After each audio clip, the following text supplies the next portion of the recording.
Right now, you can make it snow indoors. You walk into a room, press a button, and cold air pours out of the wall while it's 95 degrees outside. And you'll probably still complain it feels a little warm. But hold on a second, because for almost the entire human story, a hot day like today wasn't an annoyance.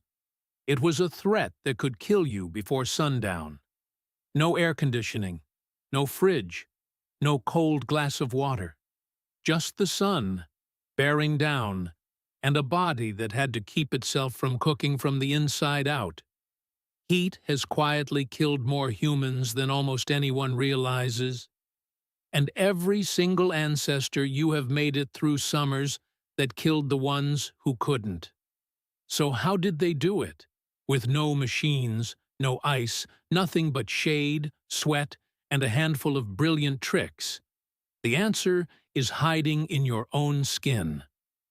Let's start with something you're doing right now without even noticing. Sweating. Your skin has around 2 million sweat glands, and that makes you one of the best cooled animals on the entire planet. Most mammals can't do this. A dog can only pant. A lion caught in the midday sun has to stop, find shade, and wait it out. But you can keep going because as sweat evaporates off your bare skin, it pulls heat straight off your body like a built-in air conditioner. That is the whole reason we lost our fur. A hairless, sweating body is a machine for dumping heat. Stand upright, and even less of you faces the noon sun. We didn't just tolerate the heat. We evolved to win in it. And ancient humans turned that into a weapon. It's called persistence hunting. In the Kalahari, sand hunters have been filmed chasing an antelope through the hottest part of the day. Not to outrun it, but to outlast it. The antelope is faster in a sprint, but it can't sweat the way you can, and it can't gallop and pant at the same time. So the humans just keep coming, hour after hour in the blazing heat, until the animal overheats, staggers, and drops. Let that sink in. Our ancestors used the deadliest sun of the day as a hunting partner. The same heat that killed the antelope couldn't touch the hairless, sweating apes chasing it down. But sweating has a price, and it's a steep one. Every drop of sweat that cools you is water leaving your body. And in extreme heat, it isn't the temperature that kills you first. It's dehydration. You can last a few days without water, but in brutal heat, it can come down to hours. So the real skill of surviving summer wasn't standing the heat. It was water and never being far from it. Ancient humans learned to read the land like a map to water, following animal trails, digging into dry riverbeds where water still hid underground, chewing on water-heavy roots. And they learned to carry it. In a rock shelter in South Africa called Deep Kloof, archaeologists found pieces of ostrich-eggshell, carefully hollowed out and engraved, used as water canteens 60,000 years ago. Think about that. Before pottery, before farming, humans were manufacturing water bottles out of eggs. The next trick was the simplest and the smartest. Don't be out in the worst of it.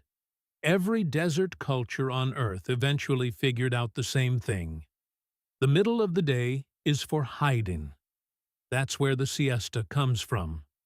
When the sun hits its peak, you rest in shade, in a cave, or under a shelter, and you do your real work in the cool of dawn and dusk. Some groups flipped their whole schedule and moved at night, crossing sand under the stars that would have blistered their feet at noon. When the sun is trying to kill you, you don't argue with it. You get out of its way. Now here's the part that feels completely backwards. To stay cool in punishing heat, ancient people didn't strip down. They covered up, Look at desert peoples like the Tuareg, wrapped head to toe in flowing robes. It sounds insane until you understand it. Loose cloth blocks the sun from ever touching your skin, and it traps a layer of cooler air and your own evaporating sweat against your body, so you cool down instead of burning up. Bare skin in the desert sun just cooks. So the same species that shed its fur to sweat also learned to wrap itself in cloth to survive the very sun it was built for. For hundreds of thousands of years, that was the whole toolkit: sweat, water, shade, and timing. And then humans started to engineer coolness itself.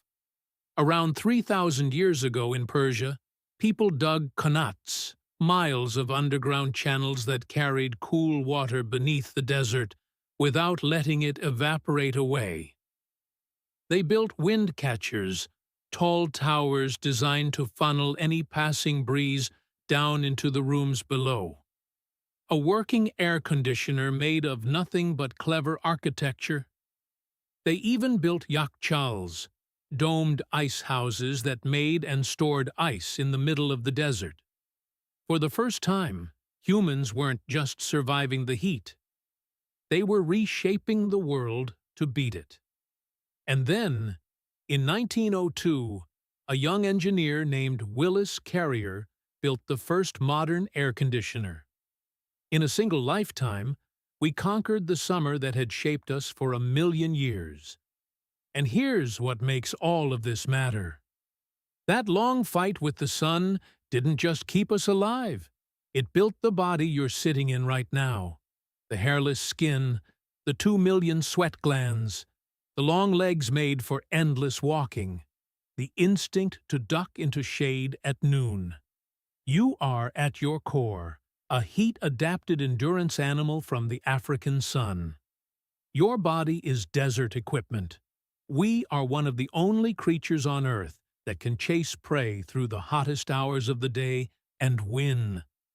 The summer didn't just test our ancestors. It designed them. So here's the whole picture. A soft, slow, hairless ape faced a sun that could kill it. And instead of hiding from it forever, it turned its own body into a cooling machine, learned to carry water in an eggshell, timed its whole life around the shade, wrapped itself in cloth, and finally engineered the cool right out of the desert air. And tonight, when you step into an ice-cold room and mutter that it's still a touch too warm, remember what that little button is standing on.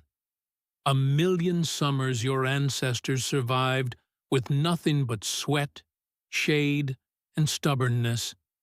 You don't feel the heat the way they did. Not because you got tougher, but because they got clever enough that you would never have to. And that might be the most human thing there is. If forgotten pieces of who we used to be are your thing, stick around. This channel digs one up every week.